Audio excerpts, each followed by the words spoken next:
आदेश आदेश, माँ काली को आदेश, भैरव बाबा को आदेश, सुकर्णी दुखर्णी माँ बूढ़ भवानी को आदेश। आपका हृदय से स्वागत करती हूँ ऊर्जा सेंटर ऑफ तंत्र मंत्र एंड अघोरी विद्या में। आशा करती हूँ अभी तक आपने ऊर्जा को लाइक शेयर सब्सक्राइब कर दिया होगा। आपका एक लाइक, एक शेयर और एक सब्सक्राइब किसी आपके अपने का जीवन बचा सकता है, उसे कष्टों से उभार सकता है। बहुत समय से मेल्स और फ़ोन कॉल्स आ रहे हैं कि माँ हम साधना जगत में कदम रखना चाहते हैं, पर तंत्र के बारे में कुछ जानकारी दीजिए, उस पर चर्चा करिए। तो आज सोचा कि तंत्र को एक डेप्थ वीडियो बनाकर समझाया जाए कि तंत्र क्या है, तंत्र कैसे बना, इसका निर्माण कैसे हुआ और ये साधना जगत में तंत्र को किस प्रकार प्रयोग में लाया गया। क्षमा कीजिएगा, आज का वीडियो थोड़ा लंबा हो सकता है, परंतु यदि आप सही और सटीक जानकारी चाहते हैं तो अंत तक बने रहिए, यही मेरी आशा है। और यदि आप एक साधक हैं, साधना जगत में रुचि रखते हैं और हमसे आकर तंत्र की गहराइयों और तंत्र के बारे में जानकारी चाहते हैं, तो आप हमारे साधना शिविर में आ सकते हैं, जो कि माह में मात्र 2 साधकों के लिए ये व्यवस्था की गई है। आप हमारे यहाँ पर आकर साधनाएं सीख सकते हैं। तो चलिए आगे बढ़ते हैं। सबसे पहले तंत्र शब्द को समझते हैं। तंत्र शब्द की जो उत्पत्ति हुई है वो तन धातु से हुई है, जिसका कि अर्थ होता है विस्तार या फैलाव, अर्थात तन्यन्ते विस्तार्यते ज्ञानम अनेक इति तंत्रम। तन्यन्ते विस्तार्यते ज्ञानम अनेक इति तंत्रम मतलब जिस विधि या जिस योग से ज्ञान को बढ़ावा मिले वो तंत्र है।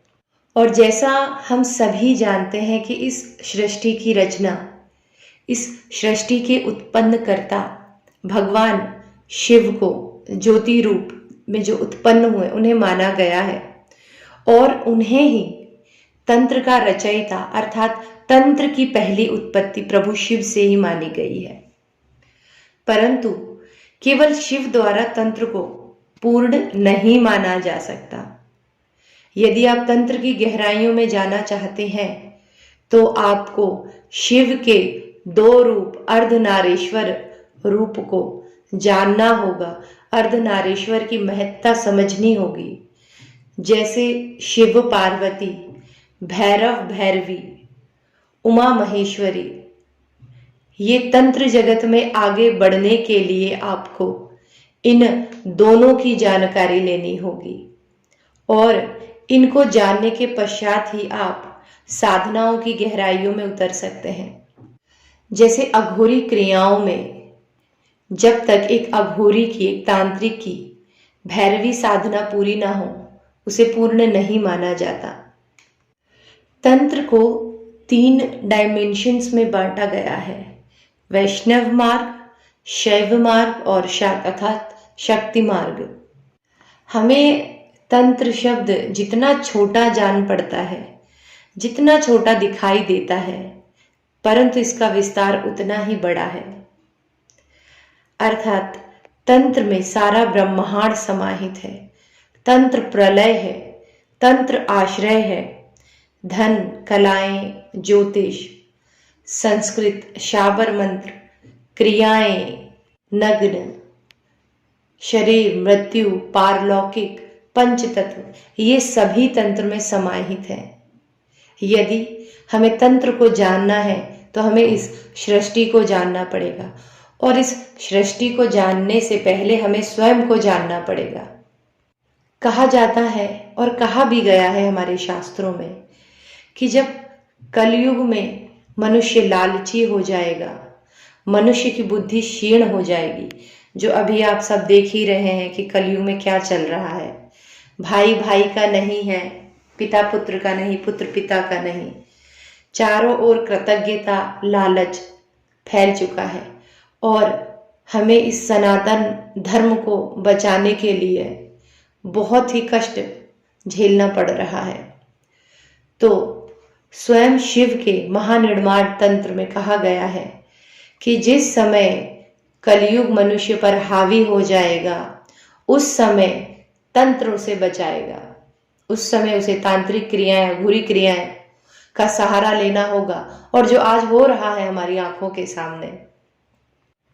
और तंत्र हमें अलौकिक व पारलौकिक शक्तियां प्राप्त कराएगा। और जो आज हो रहा है, बहुत से ऐसे साधु संत जो गुफाओं में हैं, जिनके पास अनेकों प्रकार की पारलौकिक असीम शक्तियों का भंडार है, परंतु आज के कलयुग में वो उसका प्रचार प्रसार नहीं करना चाहते हैं। वो उन शक्तियों को बचाकर संभाल कर रखते हैं, प्रचार प्रसार नहीं करते। और तंत्र जगत में यदि आप आना चाहते हैं तो आपको उन मंत्रों की गहराइयों को, वो मंत्र क्या कहना चाह रहा है, आपके शरीर की ऊर्जा को उन मंत्रों की ध्वनियों से, उन मंत्रों की शक्तियों से सबसे पहले जोड़ना होगा। तभी आप तंत्र जगत में, अघोरी जगत में कुछ अच्छा और बड़ा कर सकते हैं।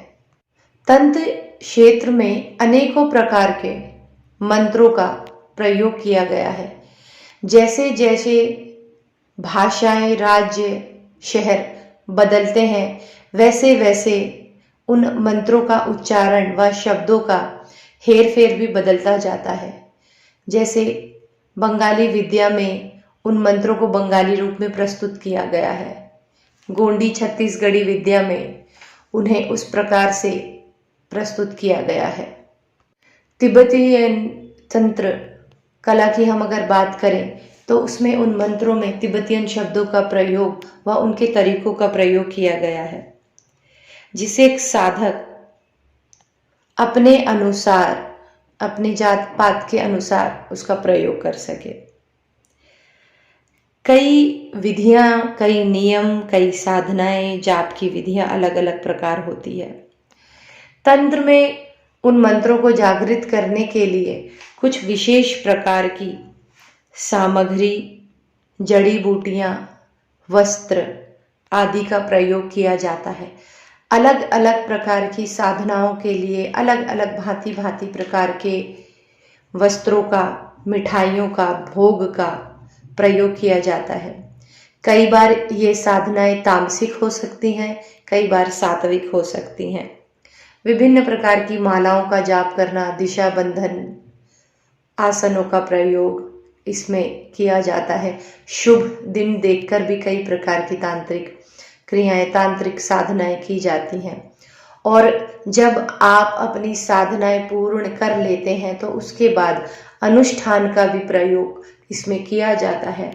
तंत्र में साधना संपन्न होने के बाद आपको एक विशेष प्रकार का अनुष्ठान, विशेष प्रकार की सामग्री से करना होता है, जिससे उस मंत्र की शक्ति कई गुना बढ़ जाती है और वो सामने वाले को कई गुना बढ़कर उसका फल देती है। तो आशा करती हूँ ये वीडियो, ये चर्चा आपको ज्ञानवर्धक लगी होगी।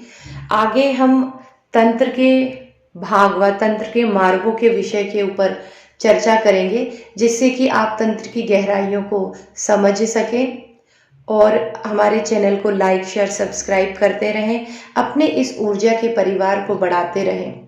साथ ही यदि आप किसी भी प्रकार की ऊपरी बाधा, तंत्र मंत्र किया कराया, व्यापार में घाटा, पारिवारिक कलह, इस प्रकार की समस्याओं से ग्रसित हैं तो आप हमें फ़ोन पर संपर्क करें, आपको समाधान दिया जाएगा। और यदि हमें कुछ साधक उचित लगते हैं जो कि जन कल्याण के लिए कार्य करना चाहते हैं तो उन्हें हम मंत्र फ्री ऑफ कॉस्ट भी देंगे, ये ऊर्जा का वादा है। परंतु ये हम पहले चेक कर लिया जाएगा कि आप किसी भी प्रकार का गलत कार्य में उन मंत्रों का प्रयोग नहीं कर रहे हैं। तो आज की वीडियो में इतना ही। आप सदैव मुस्कुराते रहिए, खुश रहिए। आदेश आदेश।